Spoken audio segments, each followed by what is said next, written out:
Assalamualaikum warahmatullahi wabarakatuh. Waalaikumsalam warahmatullahi wabarakatuh. Alhamdulillah. Pagi ini kita bisa berkumpul di sini untuk melakukan pembelajaran. Sebelumnya Bapak sapa dulu anak-anak Bapak. Selamat pagi. Nah, gimana kabarnya? Alhamdulillah. Baik, Pak. Alhamdulillah. Baik, selanjutnya untuk pembelajaran hari ini kita sebelumnya Bapak merangkap dulu kelas ini, kelas 4 dan kelas 5. Kenapa? Karena kelas 5 wali kelasnya dari kelas 5 ini sedang sakit. Maka dari itu kelas 4 dan kelas 5 Bapak gabungin. Nah, untuk pembelajaran hari ini untuk kelas 4 kita akan belajar tentang mengidentifikasi gejala alam di sekitar kita dan juga mengidentifikasi penyebab atau nama tingkatan level gejala alam yang terjadi di lingkungan sekitar kita. Nah, dan untuk kelas 5 mengidentifikasi sistem pernapasan pada manusia. Lalu nomor 2 mengidentifikasi masalah pernapasan pada manusia. Nah, untuk kelas 4 ada di sebelah kiri Bapak 2 baris ini. Dan untuk kelas 5 ada di sebelah kanan Bapak 2 baris sebelah sini. Nah, untuk kelas 5 Bapak bagiin dulu soal, kertas soal, nanti kalian isi. Di sini ada gambar terdapat huruf A, B, C sampai huruf Y. Nanti kalian masukin A itu nama sistem pernapasannya apa. Yang pertama contoh hidung, lalu B-nya apa. Nanti kalian isi, Bapak kasih waktu 5 menit. Setelah itu Bapak kembali untuk memeriksa atau mempertanyakan jawaban apa yang kalian jawab. Ya kan? Bapak kasih waktu 5 menit. Tolong jangan berisik. Bapak akan ke kelas 4 dulu. Apa ada yang ditanyakan kelas 5? Oh iya, Bapak lupa. Untuk kelas 4 apakah atau siapa ya yang tidak hadir? Yang tidak hadir? Hadir semua. Semua. Kalau kelas 5 gimana? Apa ada yang tidak masuk? Hadir semua juga. Bagus kalau gitu. Jadi kalian bisa menjaga kesehatan ya. Baik, untuk kelas 4 selanjutnya di sini Bapak mempersiapkan gambar untuk kalian lihat. 1, 2, 3. Ya. Nomor kelas 4. Bapak tanya dulu. Untuk kelas 4 ada yang tahu gak gejala alam atau bencana alam yang sering terjadi di sekitar kita itu apa aja sih? Ada yang tahu? Banjir, lalu gempa bumi, terus tanah longsor. Betul. Nah, apalagi ada yang tahu?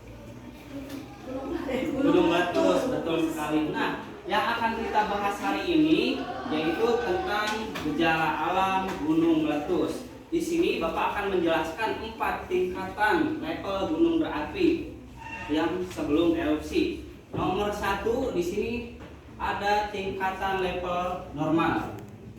Terlihat di level normal ini sebelum erupsi berdasarkan visual atau apa yang kita lihat dan kegempaan, bahkan ada kelainan lain di gunung dalam kondisi normal atau tidak terjadi sesuatu hal yang aneh ya. Jadi dalam kondisi gunung normal ini kita masih bisa melakukan aktivitas di sekitar gunung tersebut, bahkan tinggal di situ. Nah, lalu di tingkatan kedua ada yang namanya level waspada. Di level waspada terdapat peningkatan dari level normal.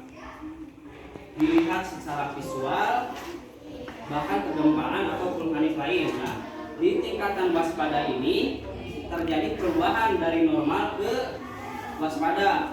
Sering terjadi gempa kecil, bahkan sempat bisa jadi mengeluarkan abu vulkanik, tapi dalam kondisi yang kecil. Lalu yang ketiga di sini ada level siaga, peningkatan yang semakin nyata atau semakin tinggi daripada level waspada. Berdasarkan visual, pemeriksaan kegempaan dan lain-lainnya saling mendukung. Perubahan diikuti dengan letusan. Nah, untuk siaga ini levelnya lebih tinggi lagi dari yang tadi waspada, dikarenakan letusannya lebih besar, bahkan gempanya pun lebih sering. Maka dari itu, di tingkatan siaga ini kita harus siap-siap mengevakuasikan diri supaya tidak menjadi korban dari letusan gunung tersebut. Dan yang terakhir, level 4, tingkatan level 4 yaitu awas. Tingkatan ini menjelang letusan utama. Nah, di sini itu kita harus benar-benar bisa mengevakuasikan diri. Jadi biar tidak menjadi korban dari letusan tersebut. Harus di lingkungan gunung tersebut clear, tidak ada kehidupan supaya tidak menjadi korban. Diikuti nanti selain letusan atau keluarnya abu vulkanik, diikuti dengan keluarnya magma. Nah, maka dari itu setelah kita mengetahui empat tingkatan dari level normal, terus waspada, siaga, dan awas, di sini Bapak akan mempertanyakan dulu anak-anak apakah ada yang tidak mengerti, boleh ditanyakan. Pak mengerti? Kalau mengerti, Bapak udah siapkan di lembar tersebut kalian mengisi apa saja yang harus dilakukan supaya apabila terjadi letusan, ya, tolong kalian isi. Bapak kasih waktu 5 menit juga. Nanti Bapak kembali lagi. Sekarang mau kelas 5 dulu.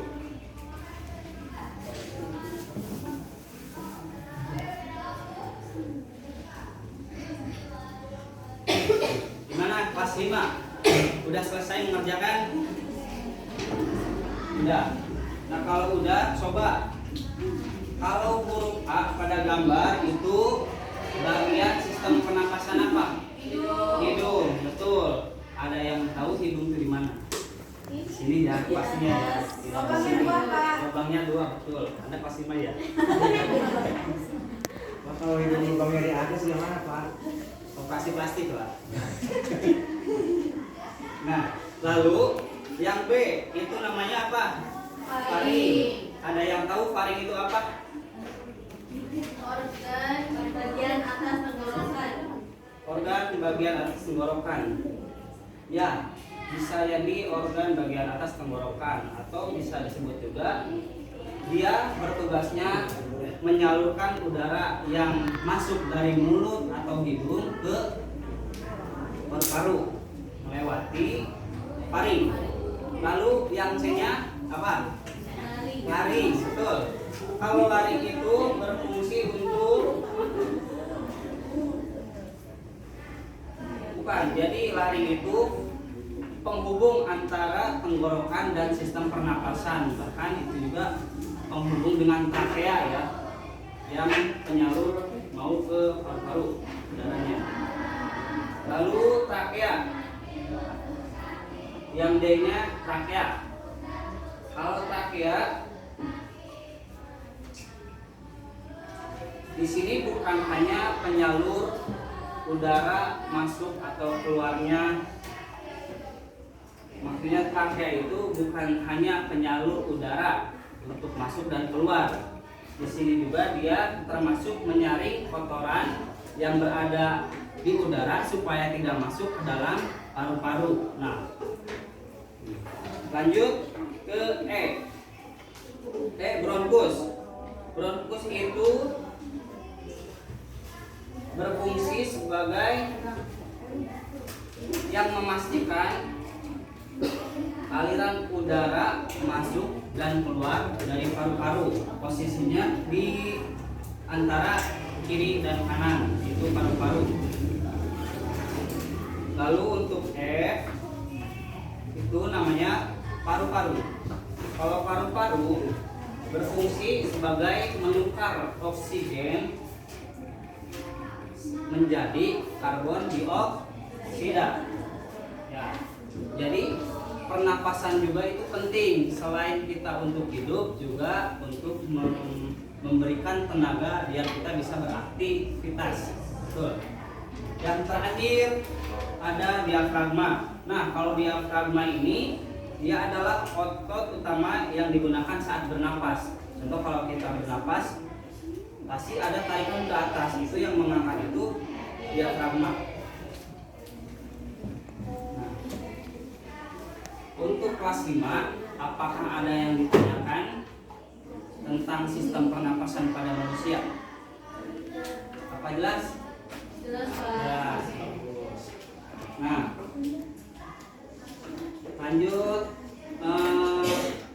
Di sini ada kaitannya ya antara gunung berapi dan sistem pernapasan manusia. Coba yang tadi Bapak tanya untuk kelas 4, apakah udah selesai? Apakah tahu apa saja yang harus dilakukan supaya apabila gunung meletus? Jadi kan itu nyambung dengan sistem pernapasan. Jadi contoh misalkan letusan gunung itu mengeluarkan abu vulkanik, otomatis dia mengganggu udara yang akan kita hirup. Nah, di situ juga kita harus melakukan pencegahan supaya kita tidak terserang penyakit atau terkena bahaya dari abu vulkanik tersebut. Contoh apa aja biar tidak terkena apa aja aktivitas supaya kita tidak terkena abu vulkanik itu. Yang pertama, ada yang tahu? Kelas 4, kelas 5? Nggak tahu, ya udah. Jadi yang pertama kita harus memakai masker. Jadi supaya udara yang masuk tetap bersih. Ya. Lalu juga kita harus memakai pakaian yang panjang. Jadi ya betul, tertutup supaya abu vulkanik atau hal-hal yang keluar dari gunung meletus tersebut tidak langsung mengenai bagian tubuh kita sehingga kita tidak terluka. Terus apa lagi? Tidak tahu? Nah, kalau udah, jadi itu yang dari Bapak sampaikan tentang kelas 4 identifikasi gejala alam dan kelas 5 tentang sistem pernapasan bagi manusia. Nah, untuk hari ini itu saja yang Bapak sampaikan. Semoga pelajaran hari ini bisa bermanfaat bagi kita semua. Kalau saya boleh kumpulin ya tadi.